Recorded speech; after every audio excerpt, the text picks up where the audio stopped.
Gio and I are here with Derek and Broyny Vitatoe. And I mean, I'm just going to say right now, this is probably going to be my favorite podcast episode of 2026. We're early, but I think Gio probably feels the same way. We've had the honor and pleasure of working with these two as they have, I mean, done all the things, the whole journey to get this place open. So we'll let you tell us where you are on the journey. But Derek and Broyny are the co-founders of Work at Wheel in Rock Hill, which Carolina? South Carolina. South Carolina, Yeah. from Brooklyn. They moved their butts from Brooklyn to Rock Hill, Harlem. South Harlem. Okay, even Yeah. better.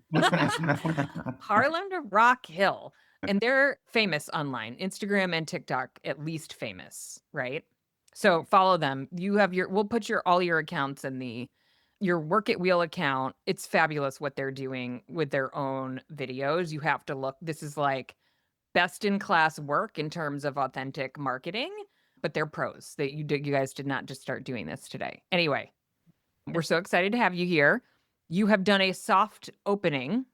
Correct. Yeah, tell us. Well, and Gio, if you want to shape our conversation, dive in. Well, I'd love to start kind of where y'all connected, right? I mean, they reached out to you, Jamie, and you reached out to me, and I still remember you're like, there's this awesome couple, but they don't really know where they want to go. Maybe Atlanta, maybe Houston. Which I had forgotten about. Yeah. And I was like, can I get a little more help here? And we actually flew to Houston and looked at spaces in Houston.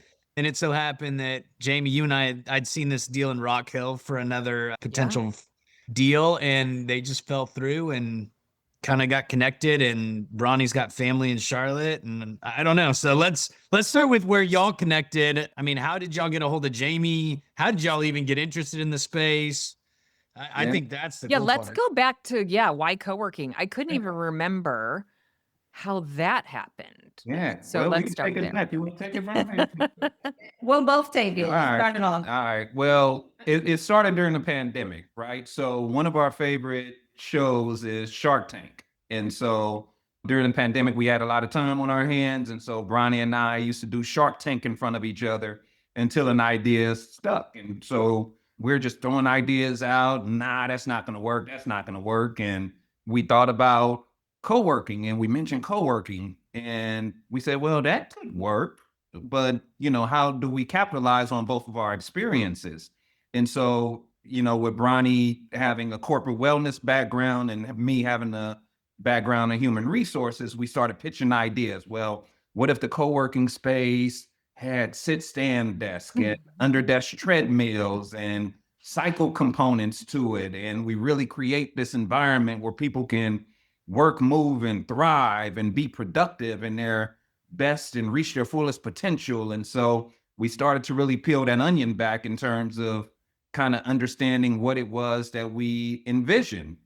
And then, once I mention something, Broyny takes it and runs with it. I think that's the blessing of having a partner is, you have a partner, and that partner takes things and makes them tangible, right? And so she started to look online. Well, is there any co-working spaces that focuses on health and wellness? Well, there's some that focuses on women, and there's some that focuses on golf, and there's something that focuses in this space.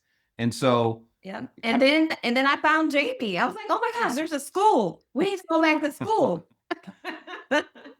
And then that's how it all just kind of flourished from there. We started binging your videos and the podcast and everything. And that's how we kind of got started. Yeah, we went through the school and met some great people. You connected us with, the co-working community, which has been outstanding. I would say that some communities are very competitive in nature, right? But what we found with the co-working community and going to the conferences in the space, people are willing to help, especially as you're starting out. So, the olive branches that people have given us, we want to make sure we give to others once we actually get off the ground. But all of that said, we went through your school, Jamie. It was intense, but it was such a wonderful experience gaining that knowledge, right? Because Broyny and I didn't have no experience in co-working. We're like, what the heck are we doing going down this business venture? But the people you started to introduce us to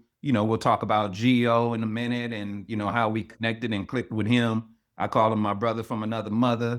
I call him my brother from another mother, but that's just how generous people have been with their time and their energy and helping us to get to where we are today. And happy to say we're going to be opening up our location next Monday. So we're excited about it. Wait, how long for the people listening? And you're gonna have to come on the Everything Coworking podcast too, and we'll do that in a little while. But Geo, this is probably good for Geo too, because when Geo starts to work with somebody, Geo, especially new operators, like can't imagine how this process could take so long. I could look this up, but do you remember when you took the startup school? 2 years, Right. February, something like that. Yeah, that's what I was thinking. It'd been about 2 years and you're just about to open. And you two have been like on the path and really committed, and it still took 2 years. So, And you learn, right? You learn as you go. To Gio's point, when we started this, we didn't know where we wanted to be. We had some places circled on the map. We can go to Atlanta, or we can go to Houston, or we can go to Charlotte. And so we actually flew out to Houston and looked at a space and got all excited about it until we started talking dollars, and the dollars didn't make sense. The dollars didn't make sense. So Yeah, we, in our mind, it was like, oh yeah, all we need is 5,000 square feet, and now here we are with 16,000 square feet, and we're like, what did we get ourselves into? yeah. But we were Well, you realize that you had to get the square footage to make the money, right? I mean, I think that's the hardest part. And then if you remember, we started off with you guys wanted to put a cycling studio in the middle of the co-working space and have like a locker room to go one direction and the offices to go the other direction. And I'm like, well, we're going to need a whole lot more than 5,000 feet. And how does that work? And, it was interesting to say. I mean, what I love about it, back to Jamie's point, is y'all are both so passionate, number one. And number two, Derek, you're a dreamer, right? Which is awesome. And there'd be times where I'd be like, Bronny, you gotta bring him in a little bit. But I mean, you're visionaries and you're creatives and all that fun stuff. And it's a lot easier to work with people like that than stuffy people that I'm like, okay, we can't just put an office space in there and just put desks. What's your niche? What's your catch? And there is no lack of flair in the Derek tool chest for sure. well, I remember because you also worked with Workplace Studio, and I remember mostly with Kelly and wait, who's the Press- other? Oh, Kelly and Yes. Presti. Yep. Yes, but I remember Mara saying, "Okay, the team's working on Derek and Bronny's space, and the mood board is like really special, totally different, like trying to really capture, your personalities and what you wanted to bring in, which has a lot of flair. If you're watching on YouTube, Gio has the unfurnished meeting room in his background. Wait, so how did you do that wall? It looks like a mural. Is it painted? I don't know what it is exactly. I guess it's some type of wallpaper, but that's Okay. a concept that Pressy came up with based off of the vibrancy that we wanted. We wanted to evoke that creativity and just for it to be a fun, joyful space. And I think it really does that. When people walk, they're like, wow, like I want to do a photo shoot in here and the colors. So yeah, it's Yeah. gone over really well. Yeah. That's one of the things that we really wanted was, to Bronny's point, was just to create that vibe, right? And not to talk about other co-working spaces, but there's a couple that that we toured and that we've been in, and we walked in like, man, that just felt cold. Yeah, I couldn't work here. Yeah, like I might as well stay part of corporate if I'm gonna be working like that, right? So we wanted to create this vibe, this energy where people come in and they actually truly feel like they're part of a community, and we know how important community is to the success of co-working spaces and attracting those members. So you see that from everything you walk in now. Bronny has the live plants. I don't know nothing about no plant. You got some green plants that she tells me to go water, and I go water them. We got the colorful scheme, and we do have the sit-stand desks, under desk treadmills, and creating that, trying to stay true to co-working, but also weaving in our specialties, and our specialties are in that health and wellness space. And so that's what we've been able to create here so far. Wait, and Well, oh, good. well, I just wanted to mention you both had side hustles in Harlem, you were both spin instructors, right? Yeah. Yeah. So Yeah, we're both spin instructors and right in the heart of Harlem, right? And so we had a little following there, and we were so gracious to that Harlem Cycle community that, it was life changing. It was life changing for us. And so to be able to have components of that into this space, and to Gio's point, I was raring to go, Jamie. Let's put it right in the middle of the co-working. Oh, I remember being like, Derek, let me talk to Bronny. We're not putting the bikes all over the He lobby. got upset with me. He wanted his bike in every office, like everywhere. Yeah. So I had to temper that down just a little bit, but they say in this business you scale. So once we scale, we'll put another cycle studio out in front. What happens at that point in time? Well, I want to go back. She's talking about side hustle. I mean, y'all both are extremely seasoned corporate director, executive level people. And so you guys want to talk kind of about your backgrounds, because I think it's so unique and you bring that along with your passion for coaching and just for people in general. But let's talk about that background, because it's imperative. Yeah. I think for the wellness concept that we have, Derek mentioned my background in corporate wellness. I've worked with a ton of different companies managing their employee wellness program, how to get employees going, how to utilize their wellness benefits. I was actually working for a company probably about maybe 15 years ago where I piloted the under desk treads. So we actually had treadmill desks in a call center. And I saw the impact firsthand, how people felt like, oh, I've been on the phone all day, but I've been walking and time has been going by and I feel great and my mood is lifted.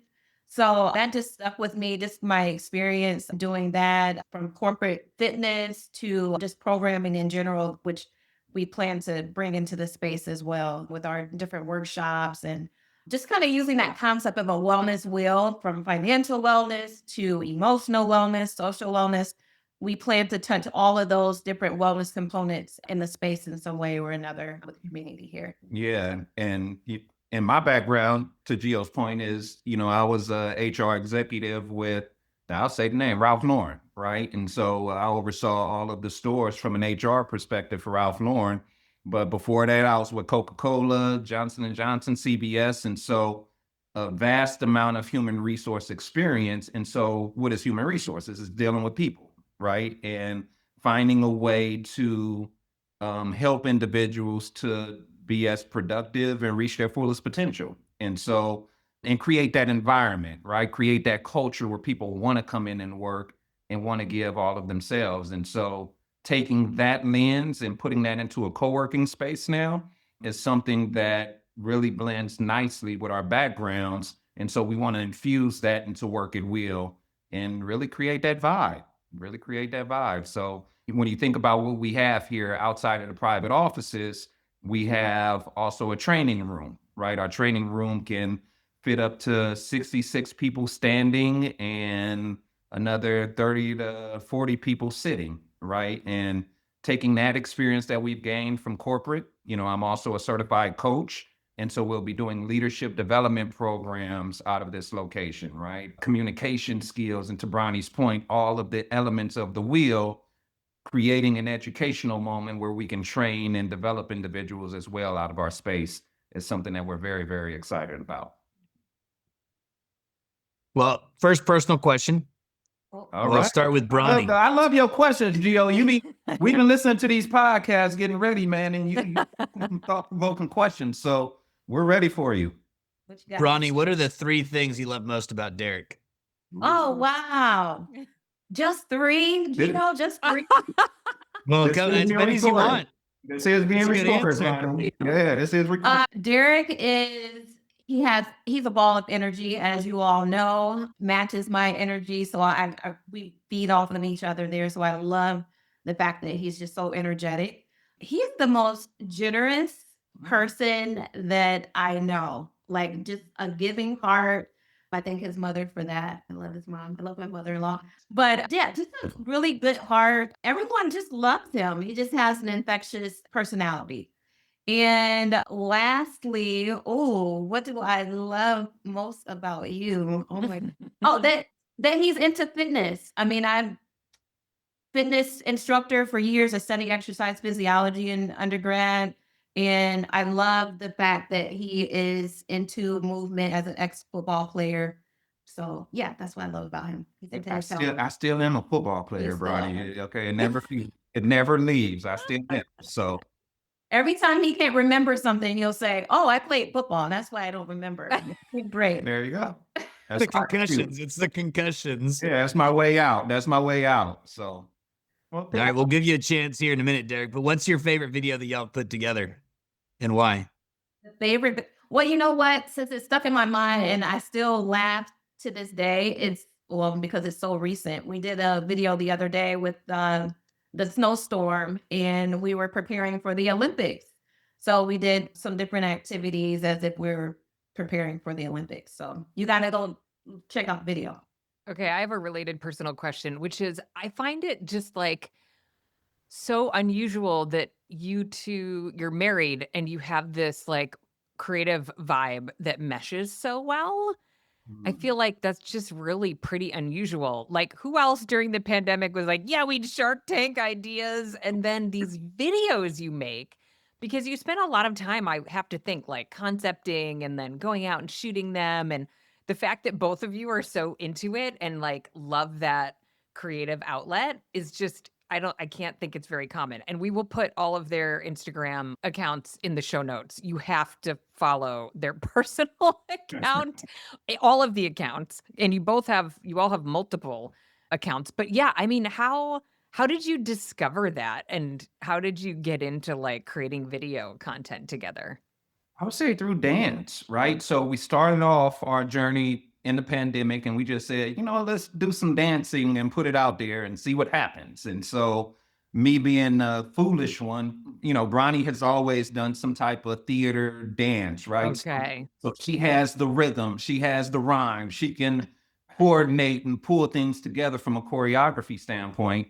And here I am, 2 left feet and can't really find the beat. So yeah, and so we started dancing and putting the videos out there, and people wanted more, and they wanted more, and I'm like, wow, either they're sick or we're sick, right? And so the more and more our family, and we got around family and people who we never seen, and they don't like our videos, but they say, "Oh, we love your videos." I'm like, "Wow, you watch our videos?" And so that morphed into more of the 90s. So we're 90s babies, right? We love the 90s. We love that era. And so we started doing skits that reminded people of the 90s, whether it was the Different World or the Cosby Show or whatever it may be. We were doing skits and that took off and people started loving that. And so, we just really used our creative geniuses and our minds and our talents because I know Gio didn't ask me, but I'll go ahead and say it. Bronny is one of the most talented people I know, if not the most talented, right? And I honestly mean that. And I knew that aligning myself with her in this endeavor, that there's no doubt that we can be successful if we want to, right? And so that goes from our online presence and us creating videos and being silly and weaving in the health and wellness components of it, which we're doing now, to being business owners and looking at financial data, right? Talent is talent. And when you implement that talent in different spaces, you're going to be successful as long as you believe it. And I will add to that, he's so humble, but Derek has done a feature film. So he's a director and doing camera work and things like that just kind of mesh well with us doing our own content at home. So he kind of gets a chance to continue to do that. Wait, how did that happen? You're such a corporate guy, right? Like, I mean, you're not, I know you, but your background is very Yeah. like, so yeah, we have to take a quick side trip. I've always been a storyteller, Jamie. So Okay. I love creating, right? That creative process for me is just something that's embedded, right? And so I started off writing books.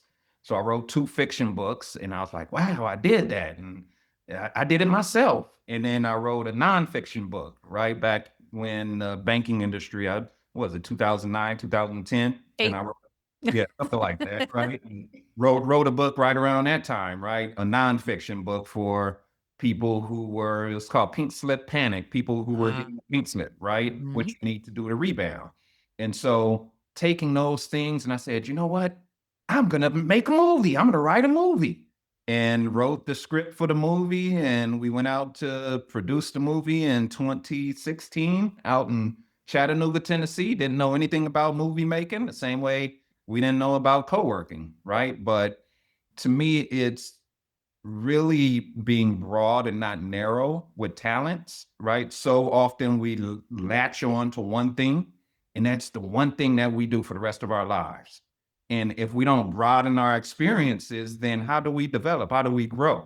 How do we know what our talents are, right? And so really encourage individuals out there to really broaden their talents. If it's co-working, find something outside of just the mundane, serious nature of just traditional co-working. Be creative, use your talents to do something different, be a trailblazer. And so that's what we've been able to do. So profound. I appreciate that.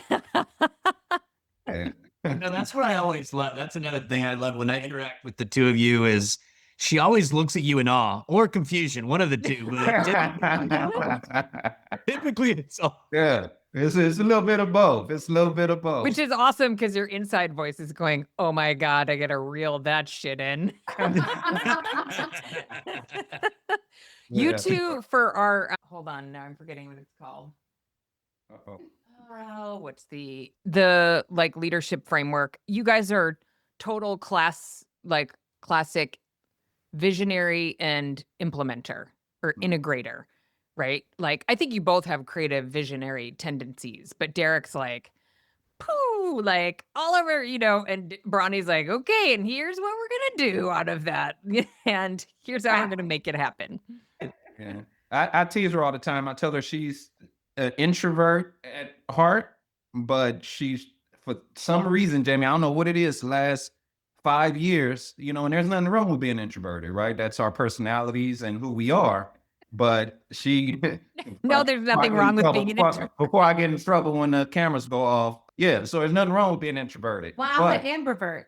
Have you all Yeah. heard that term? Yeah, so that's Yeah. right. yeah, so she's an ambivert now, right? But when we first started, she was an introvert. And I'm like, we got to break this because you got to get out there and be more creative, but she embraced it. Like she embraces the video now. She embraces, being out front and center. I was like, okay, how's this going to go? Her meeting Gio and Jay and,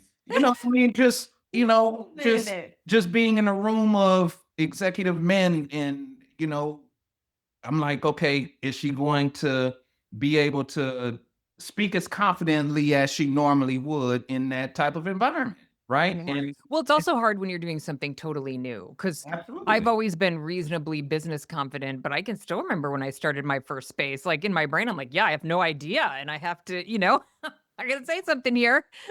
So I think you mentioned it. Business confidence is the key, right? And she took it and ran with it. And I mean, I saw her do a tour the other day, and I'm like, damn, that's my wife.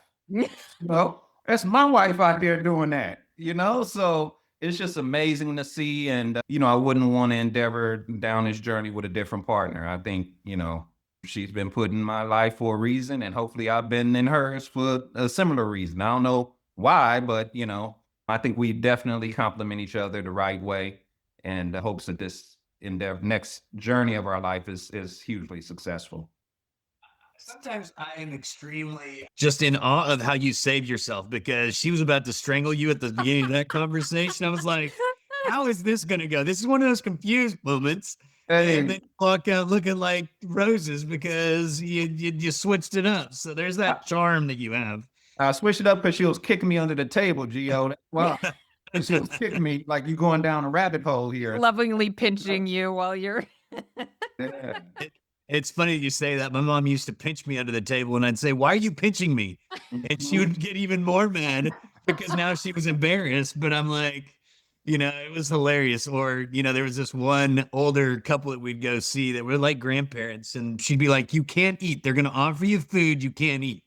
And so they'd be like, because she didn't want us to be a bother to them. And so she'd ask, do you want something to eat? I'd say, no, my mom told me I said I couldn't say yes. And she would get in so much trouble, but yeah, Derek, you have that that charm about you. And I think that's the awesome part. So tell us about the space. So you mentioned y'all got a training space because you've got a passion for people and you want to do some coaching and some different things. So it's a great space for you, but also for other people to utilize it. It is. It is. So when you think about our space, we have 55 private offices. We have a 12-person conference room.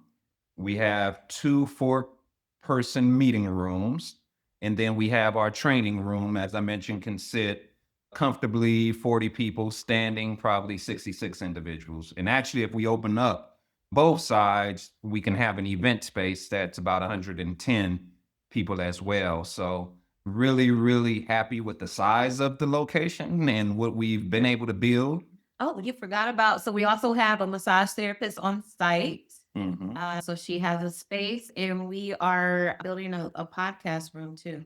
Yeah. Yeah. Building a podcast room so that, when we do our podcast like this, it can be more contained in terms of the sound and everything else. So we're excited about that as well. To your point, Gio, from the training and development space, it's going to be individuals coming in from the community who have an expertise in certain areas. As long as it fits within our umbrella and our vision, we're going to invite individuals to come in and do their education and give back to the community as well. Me being as crazy as I am, I wanted yoga, I wanted stretching, I wanted the whole nine in terms of that space and cycle and everything else. So maybe eventually I'll get what I want, but I feel like the three of you have teamed up against me in terms of the things that I want in my cycle studio. But We want you to first make money. Absolutely. Wait, and can we, so since we're talking about the space, let's circle back to Gio. So I think you knew about Gio. I connected you to Gio. All of a sudden, you guys are calling me from the back seat. He's driving you around Houston, probably.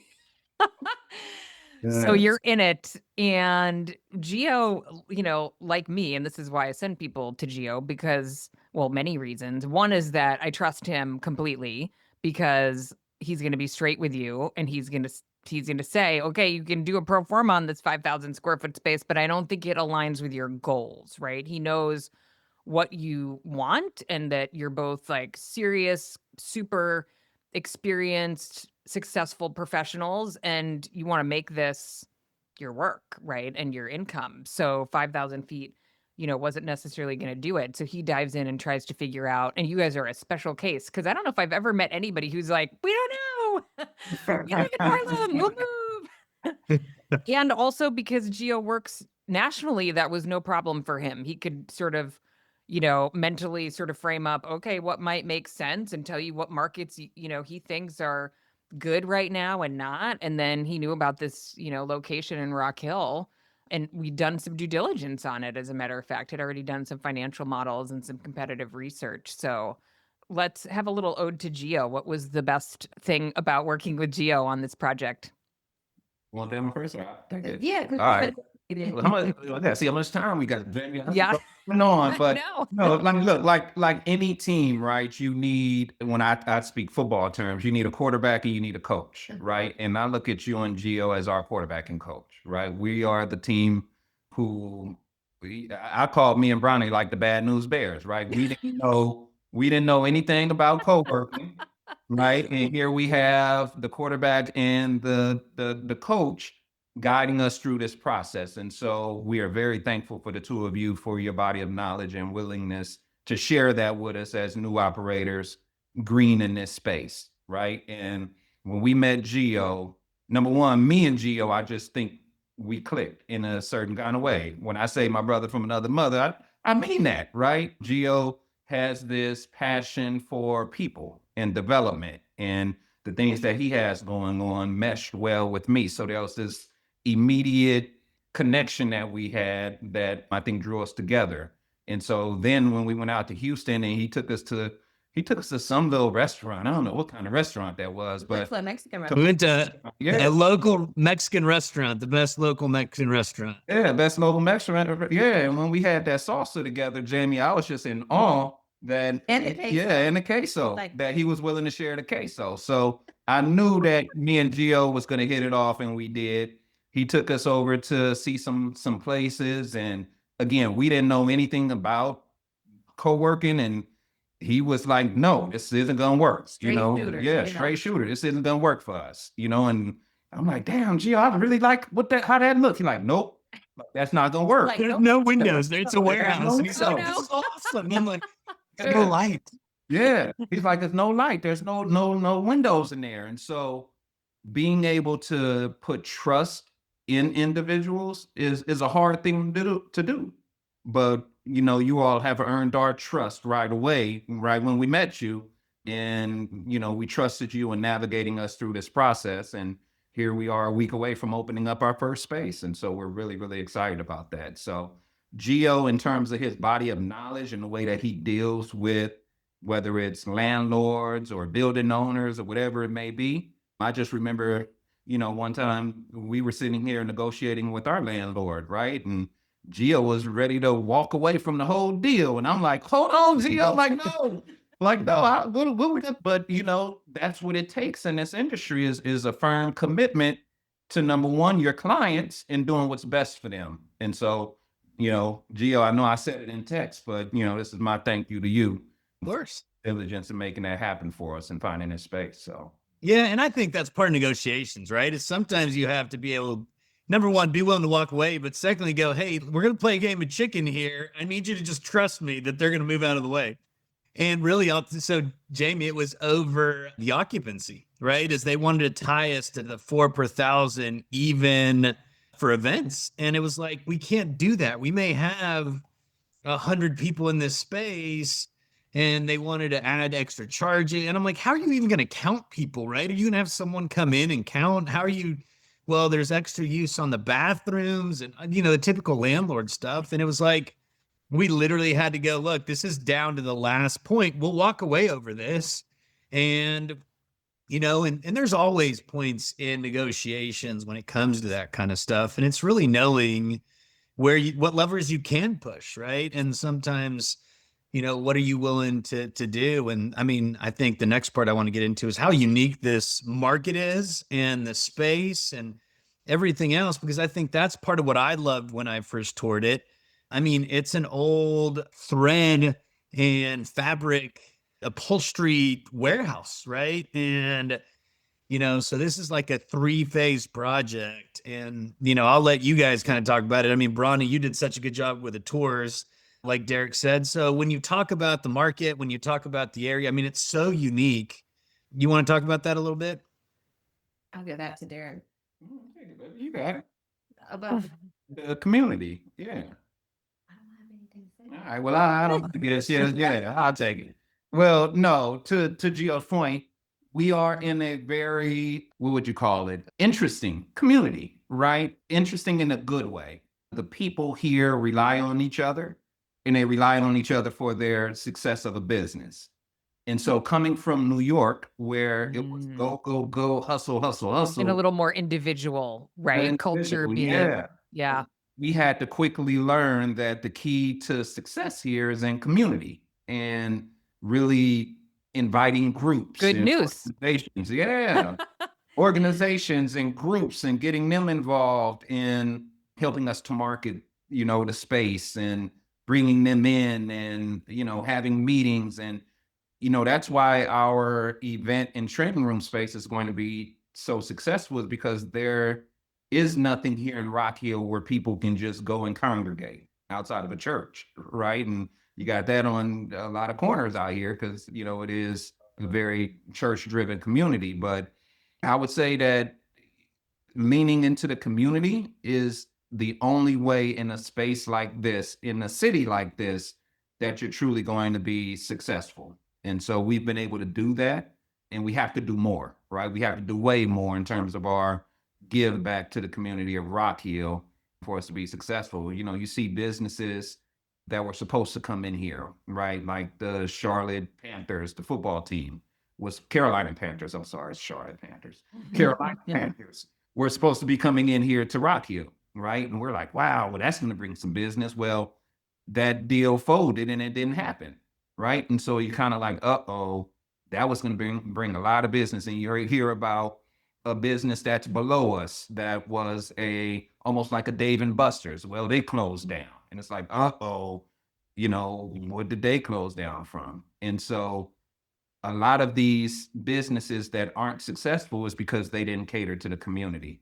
And so that's the one thing that we're doing and the one thing that we will do so that we turn the tide and we're successful for years to come. Yeah, and I think the unique part about the community is so it's become kind of the youth sports hub for the US, right? And so you have this, I still remember when I first walked into that huge gym, right, where they had the small arena and then they had, what is it, like 10 basketball courts that turn into, volleyball courts and all this stuff. So they have all these huge tournaments for youth sports and above, but then also walking into the headquarters for the Cornhole Association, which I was like, what in the world? And just to hear about that and to see that it's a thing, right? And so it was so interesting just to see that entire hub and everything that's going on around youth sports, but also it's kind of like this great little conference slash venue overall offering for the entire city, right? And so there's people that nationally travel there for all kinds of things. And so I think that on top of the university and just the just great local community, I mean, those are just huge. Yeah, yeah. And to your point, Gio, one of the things that we actually just got done discussing was how do we take advantage of that weekend traffic that gets to tournaments every weekend, right? So the big sports complex, they're sold out every weekend from here through the rest of the year, right? With volleyball tournaments, basketball tournaments. What's that you play, baby? Oh, pickleball. Right, y'all know Ronnie plays pickleball now. She plays pickleball. I said, I've never ever played no pickleball, but she out there playing pickleball. So they do pickleball tournaments and the whole nine. And so how do we take advantage of, that customer is something that from a business planning standpoint that makes sense for us, right? Winthrop University and Clinton College is here right in town, right? So how do we create a vibe and what can we do for the students over there, whether it's offering those developmental opportunities, resume writing, communication skill building, all of those things to get them into our space. Because one thing we know is that if you walk into our space, you're gonna love it, right? Yeah. The team, Jamie, that you put us around, Workplace Studio did a fantastic job in terms of helping us come up with the design for this location, right? And so you walk in and chances are you're not going to walk out without signing the contract. So our job is to get them in. Wait, who's in charge of signing them on the spot? Is that Bronny? Yeah, I've been doing it. Yeah, because I love to do tours. It's like so fun. Mhm. The introvert, plus the tourist, the introvert. Yes, yes. Wait, how's your pre-sales going? Do you have some pre-sales going into next week? We do have some pre-sales. We have a couple of offices. We have a dedicated desk that will be signing in. And the meeting But, rooms have oh, yeah. been reserved, not the meeting rooms, the training rooms. So Where the You have some event- bookings on the training room. correct. Yeah. So Nice. that as well. But we don't know what we don't know. So it's still an exploratory journey for us, right? And so we have to learn quickly like the Google Analytics and how to make sure that you're promoting on Google and all of those things. I set it up a month ago, but I still have 0 click-throughs and 0 impressions. And I'm like, No, you got it. Something's wrong there. I know. We'll talk next week. You're Yeah. in this tricky phase where it's like there's so much to do and picking like what to focus on, Yeah. which I figured is why I hadn't heard from you. I was so excited to do this. I was like, they're busy figuring out all the things. Yeah, it's a tough stage because you have a lot of competing. You're trying to get the furniture in. You're trying to get Office R&D set up. You're doing the internet, and pinging you, Jamie, and saying, this makes sense. This internet service makes sense. Again, being novice at this has been wonderful in one way from a learning curve standpoint, but on the other end, it's kind of like, man, if we just knew, if we had 5 spaces and we already knew and had those Yeah. relationships formed, it would be an entirely different journey, right? But we love it. We look at it and, we have a vision in mind to have Work at Will in a state near you. And so, this process we're going to replicate, duplicate, and run it back, hopefully, in due time. So here's your question, Derek. okay. What moment did you fall in love with Bronny and why? Ooh, what made me fall in love with Bronny and why? What moment did you look at her and you're like, this is who I want to be my ride and die? Well, I met her at a party, right? So I met her at a party, and there was a Sounds like a rap song. yeah. At first, she didn't want to talk to me. At first, I walked up to her. She had a drink in her hand, and she was dancing a little bit. And I talked, "Hey, my name is Derek, blah blah blah," and she was like, "I'm not interested." So I walked away. Oh, you asked me to dance, and I said, Oh. have a drink. No, I said, maybe after my drink is done. Then he said, okay. And I walked away, Jamie. And another guy walked up to her, and she started dancing with him. I was done with my drink at that Now, point. I don't know if y'all know who Lil Wayne is, but the guy looked like Lil Wayne. Now, I'm not saying I look better than Lil Wayne. Come on now, right? And so I was mad. I'm like, she chose to dance with this guy over me. And so when she got done dancing with her, I waited patiently, and then I walked up to her afterwards, like, really? And she was like, what? She gave me some excuse, and that's how we started talking. And I think ever since then, there hasn't been a day that we have not talked to each other. So was that the moment? That was the moment. That was the moment, Gio. That was the moment. So love at first sight. It was love at first sight. I saw her, and there was just something special about how she smiled and how she presented herself. One thing that I love about Bronny is she is very strong, but very feminine as well, right? So from the way that she walks and the posture that she has to, the energy that she has at home and the things that she does, I'm like, I was a goner once I actually started to talk to her and see what her mind was outside of the physical attraction that I had. He for her. calls me the feminine tomboy. Hey, it works. It works. So yeah. So how did you propose? Ooh. In Jamaica. I took her all the way to Jamaica. I said, you know what?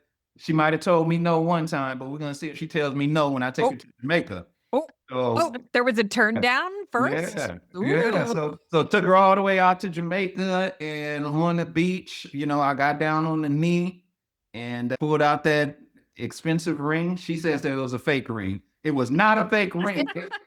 Zirconia. It was not. I would not have done that. It was. I He would- didn't know. I would not have done Didn't that. know. But that said, she said yes. Cubic zirconia or real diamond, she said yes. And We had to take the ring back. It's been funny. yes, and she said yes, and it's been a great journey. It really has. 13 years. 14 this year. 14 this year. It seems like we're still in year 1. It does. I can't believe you've been married for 13 years. Yeah, I can't even- Amazing. Yeah. Yeah, I love y'all's videos. Like when y'all go on a date night and you play out the video. It's always fun to watch those. Oh yeah.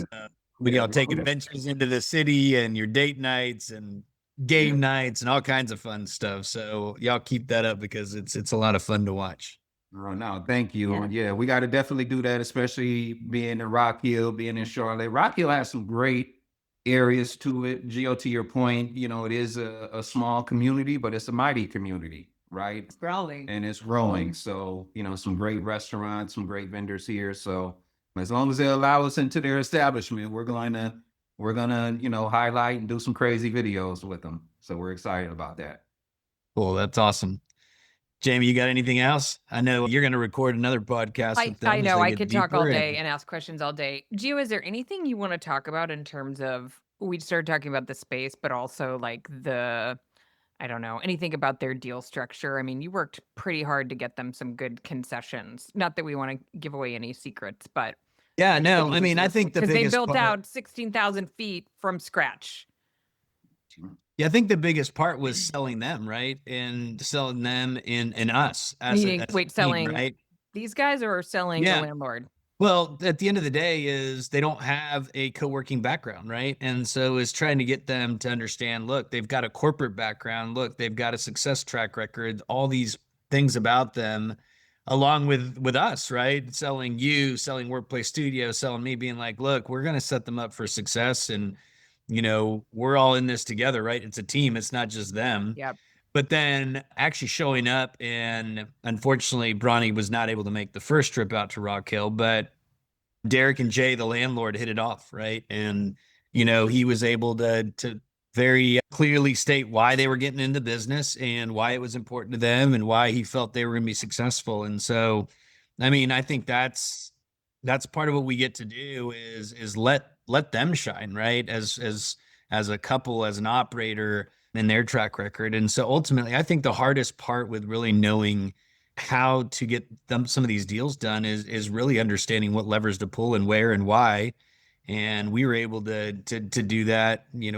Here we looked at a couple other deal structures, and I knew what didn't work and what worked, and so we were able to kind of work our way through. We were looking at a bigger space, and we kind of downsized a bit. And I mean, a big part that we were focused on, as you well know, is how do we take advantage of the premium space? Like, where are the window lines? Where do we put the offices? Where do you come in through? I mean, we have a couple balconies, right? And it was like, do we put them as part of an office, or do they part of the common area? And so, the landlord played a role in all those things. And so they were able to see the overall evolution and thought process that went into all of it, right?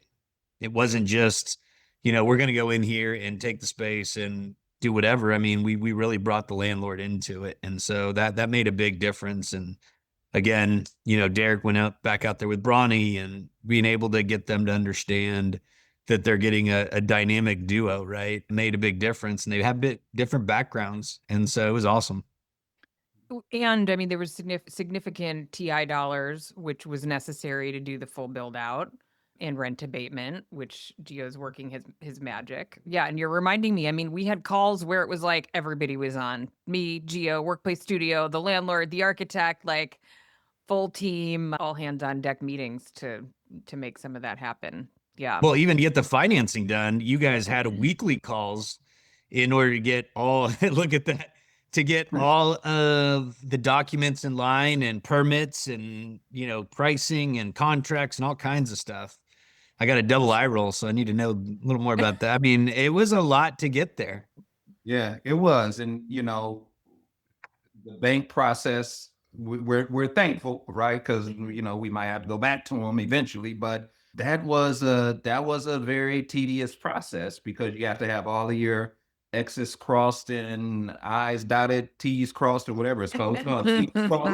T's and I's, right? And yeah, it was just so much go back and forth, and you got to submit this paper and submit that paper and this income statement, this balance sheet, in order just to continue moving along the process. And so for us, being the first time going through this, it was very tense. And there was moments where we're like, we had to look at each other like, are we built for this? And then we say, yes, we are. And we just continue on, right? And the more and more people that we met and came on board, the more willing they were to help, even from a bank perspective, right? There are some great people that we worked with at the bank who actually walked us through precisely what it was that we needed to do in order to get to the point that we are now.